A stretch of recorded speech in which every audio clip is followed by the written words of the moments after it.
हिंगोली येथे झालेल्या एका लग्नाची सध्या जोरदार चर्चा सुरू आहे. कारण या लग्नात नवरीच्या वडिलांनी पाहुण्यांसाठी असा भन्नाट जुगाड केला की सगळेच थक्क झाले. उन्हाळ्याच्या खडाक्याच्या उष्णतेत लग्न समारंभ पार पाडत असताना पाहुण्यांना त्रास होऊ नये म्हणून नवरीच्या बापाने खास व्यवस्था केली. थंडावा मिळावा यासाठी पाण्याचे फवारे, कूलिंग व्यवस्था किंवा सावलीची अनोखी कल्पना राबवण्यात आलं. या कल्पकतेमुळे पाहुण्यांना प्रचंड आराम मिळाला आणि कार्यक्रमाचा आनंदही द्विगुणित झाला. आजकाल वाढत्या तापमानामुळे लग्न समारंभात अनेक अडचणी येतात. मात्र अशा वेळी थोडा वेगळा विचार करून साध्या उपायांनी मोठा फरक पडू शकतो, हे या उदाहरणातून दिसून आलं आहे.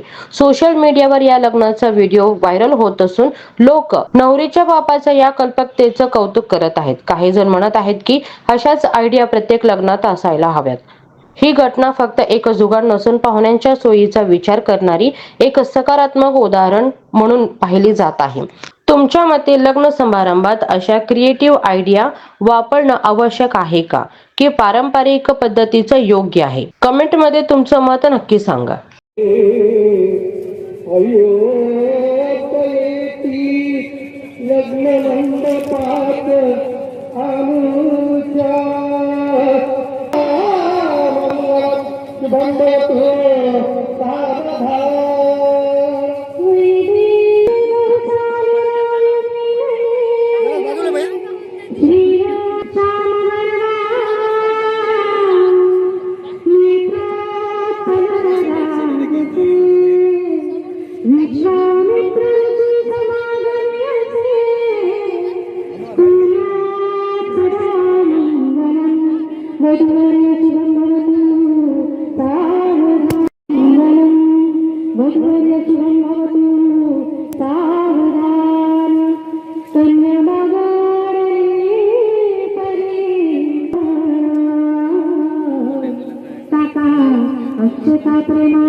प्रेमानं